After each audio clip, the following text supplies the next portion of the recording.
Welcome back into the den. I'm Tobin, episode 10 in my razor review series, the Blackland Osprey. This is going to be the great, the good, the bad, and the ugly review.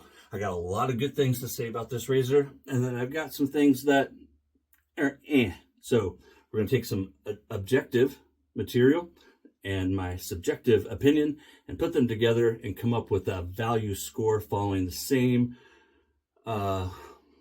system, the same format as laid out in the previous videos in the series and as laid out and determined in episode 1 and episode 2. First, we'll take a look at the efficiency score. Now, I have an OEM blade gap or feeler gauge that I've used to measure blade gaps for years. Most commonly, people use them to measure the gap on spark plugs underneath the car hood, right, on your engine. But it is the chosen tool for measuring blade gaps. Now, when it comes to blade gaps, blade exposure, and blade angle, all three of which determine a razor's efficiency, how aggressive or how mild it feels as it shaves, can all be solved with simple mathematics. I looked over the internet trying to find the measurements for it because I'm lazy and couldn't find any. So I measured it, and then I like to do my due diligence and reach out to manufacturers and artisans. And the artisans and manufacturers that know me know that I do try to do my homework, that I try to do my due diligence for not only the product, but for yourself, for myself, and for you, the viewer. So I measured it, and then I've never spoke with Shane before. He is the owner, the manufacturer of Blackland razors in California, to confirm my measurements. He said that he didn't list them online, and so that they don't state the measurements. I gave him my measurements that I'm about to share with you. He would not confirm nor deny those measurements. Had a great conversation with him, but I was a little disappointed that he wasn't willing to share the measurements with me. And guys, this isn't rocket science. This isn't like a proprietary, what's the secret formula behind Coca-Cola? This is all things that with an 8th grade, 5th grade math and the right tools, anybody can measure. I mean, we're talking about right angles. We're talking about just measuring an exposure, measuring a blade gap. So I was a little disappointed with that. Now, that being said, I have had the best shaves of my life with this razor. I've used it 16 different times, 16 different shaves. One shave, the first shave, was the only shave that had any weepers. Started out on setting 4.5. That's right in the middle. It goes from 1 to 9. After that, it was smooth sailing.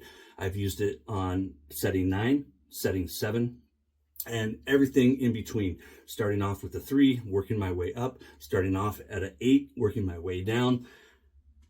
You name the scenario, and I've done it. When I shaved on setting 9, I only did 1 pass, but everything else, I was doing 3 passes plus cleanups depending on the setting.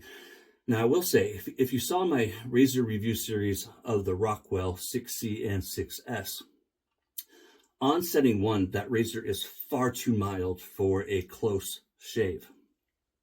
This razor on setting 1 delivers one hell of a shave. I was so impressed when I finally decided, I don't know, around the 10th shave to give setting 1 a go.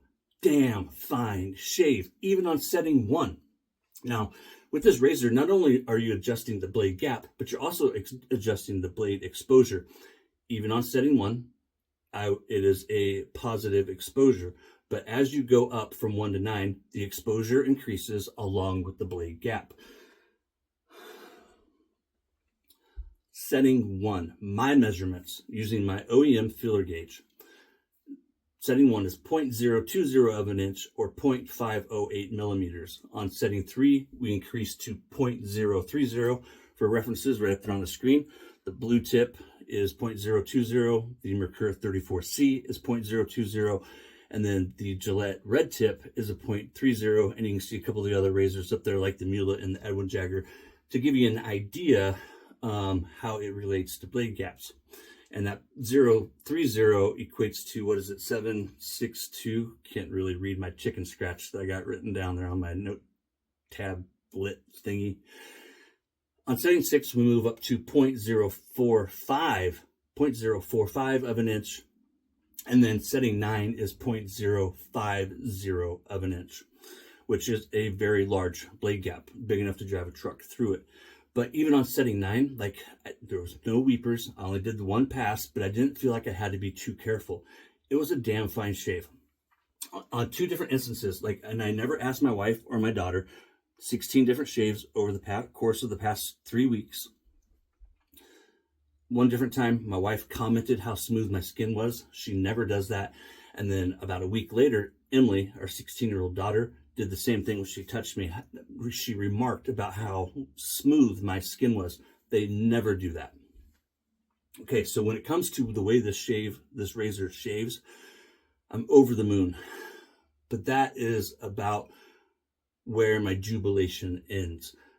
Following the same format in this razor review series, giving it the efficiency score will range from a 1 to a 10 depending on your liking.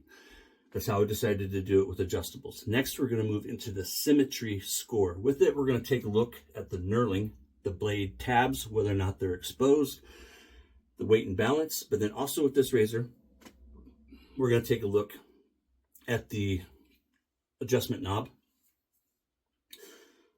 the knurling. So first of all, let's talk about the blade tabs. Blade tabs, I don't care personally whether or not blade tabs are exposed. I don't shave under my nose, like I always say in these razor review series. In this razor review series, however, it matters to a lot of people. It doesn't matter to me. The blade tabs are completely covered. The weight and balance is perfect, whether you have the insert in or the insert out. The weight balance doesn't really matter. If you have the insert in, the balance is a little more, I have it in right now. The balance is a little more centered to the top, as to where if you have it in, it's a little more centered, the weight balance is. But as you can see, I took a couple of photos. We're talking just like fractions of an inch, like millimeters, on how much that weight actually moved the balance for me, to the point that I would say that weight inside this handle is negligible. It does not affect the weight and balance. Not really, not enough to notice. And the only reason why I was able to notice it is because I sat there on the sofa playing with it. And outside of that, like, I didn't notice it. When I was shaving with it one way to another, I sat on the sofa and schnurted out with it. That's the only way I was able to tell a difference. I feel like the insert, and I'll talk about this more in a minute when we get down to the value, that the insert is more of a gimmick, and all it does is inflate the price, that it has no real bearing on how this razor shaves. It's like leather seats. It's nice, but it really doesn't do anything for the way the car drives. Does that work? Is that a good analogy? The knurling, it looks cool, right? But it's super slick, which isn't a problem because I hold the razor like this. So, you know, I don't ever really feel like the razor's slippery, but some people are going to have a problem with it because there's really nothing to grip. And then what there is to grip, it's kind of sharp. And I've heard people say that it's sharp, and I would agree. There is an uncomfortable sharpness to this, that if you have soft hands, you're not going to want to handle this razor. I don't have like cowboy hands, but I do work with my hands, and it's not a comfortable razor to hold. So because of that, I'm only going to give it a Symmetry score of 7, with 10 being the highest available, 1 being the lowest. It's beautiful to look at, but it really doesn't do anything for the razor. That brings us down into the tolerance score, the blade alignment, how easy it is to align the blade when you put the blade in the top cap and then put it together. And then whether or not there's any chatter, how well the blade is clamped in place to where you're getting movement that isn't desirable. Not audio feedback, but chatter. The blade alignment is absolutely perfect. You drop it into the top cap, screw it together, and forget about it. Backing up real quick, I forgot to mention while we're up there in the Symmetry score, the adjustment knob is clunky at best. It's very innovative, the way that they have it made, but the way that the razor adjusts is not practical. It's actually quite difficult. And there's times like when you go from a high setting to a low setting, it adjusts very easily. But when you're trying to go from a low setting to a high setting, it's difficult. And one of the reasons why it's difficult is because you have to hold the razor just right. And if you don't hold the razor just right, you hold the top cap. And by holding the top cap, the razor won't adjust. It resists adjustment. So for me, I rarely ever adjust a razor mid-shave. The only reasons why I did with this razor was to play with it, right? To review it. But the adjustment knob is in a bad place, in my opinion. It's the kind of thing that sounds good on paper, but in practicality, it doesn't really work out. Now, that being said, if I owned this razor, I would put it on 4.5, 5, and I would just leave it there for all 3 passes, get one hell of a freaking shave, one hell of a shave, and never adjust it. That's just me. So, forgot to say that. That's part of my reason with the Symmetry score and the adjustment knob. It's sharp also. It's not like going to cut you, but it's uncomfortable. It's uncomfortable. Use your words, Tobin. All right. Using my words, moving back into the tolerance score. So the blade alignment is great. The chatter, there's no chatter at all. A tolerance score, I'm giving this a 9.5. When it comes to tolerances, this razor hits a home run. Like the Dodgers are going to do tomorrow night. Dodgers in 5. Durability and construction materials. With this one, we're looking at how well the razor is made and what it's made out of. First of all, it's made out of 303 stainless steel. Commonly used in applications today, 303, 304, and 316 stainless steels are used. For the most part, 316 is preferred. 303 is a stainless steel that is easier to work with, easier to machine, but it's also cheaper. And there's reasons why it's cheaper. And something that applies down here into the value, that for the price of this razor, I feel like it should be made out of 316. Now, that being said, the 303 is going to last forever. If you put it away dry, you should never have any problems with corrosion or pitting or anything else. However, because the way this handle is made, these giant, big grooves, you're going to have to pay attention to how you dry it when you're done. I've been using, because this razor is on loan, like I discussed in my first impression video, because this razor is on loan from Andy. Thank you again, Andy. I've been using a Q-tip, going over it very closely, making sure that I get it absolutely dry.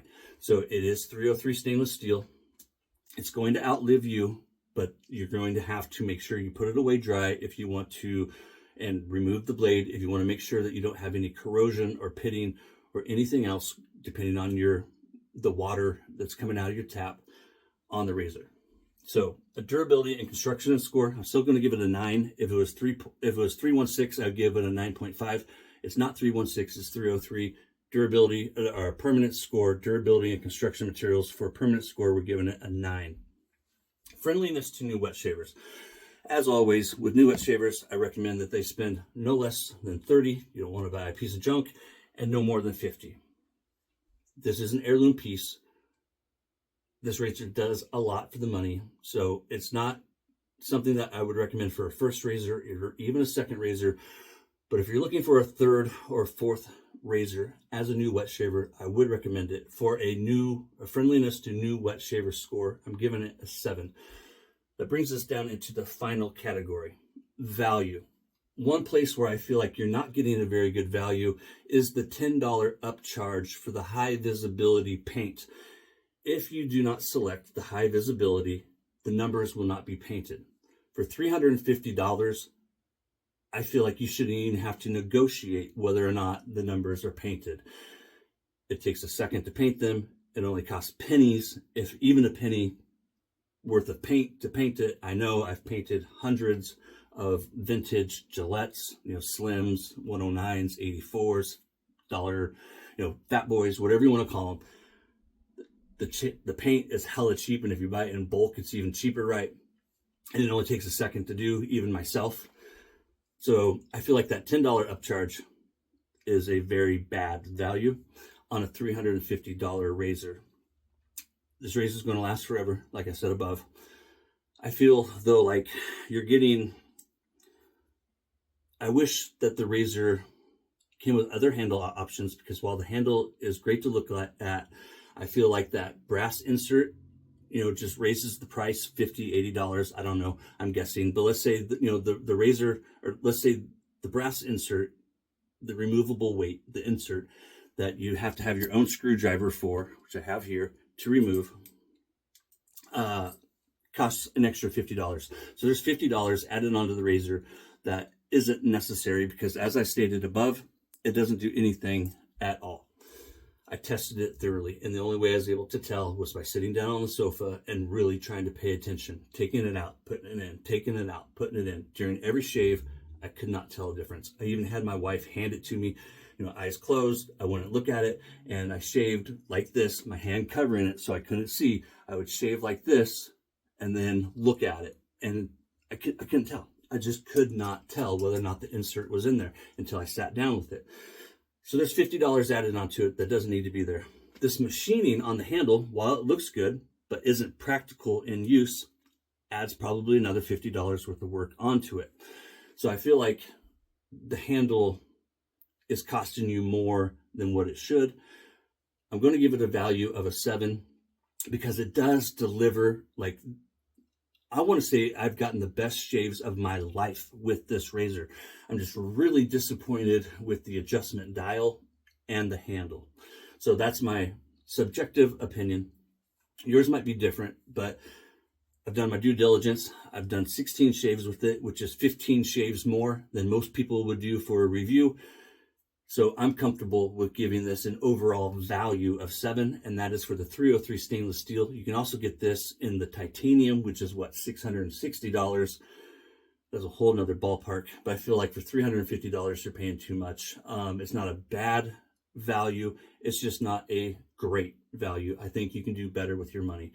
Then that being said, you're going to get one hell of a shave, and you can put this head on any handle you want. If they sold the head by itself, I would jump on this razor in a heartbeat. You can put it on any handle that you want. It is a standard, whatchamacallit, what do you call that size of post? I forget. I'm a space case. My name's Tobin. This is my review of the Blackland Osprey on loan from my good friend Andy, who I'll now be sending it back to. Thank you, Andy. I love the way this razor shaves, and I know you're going to love the way it shaves as well. It's a damn fine shave. It really, really is. Probably the best shave I've ever had. Hands down. Take care, guys. I'll see you next time.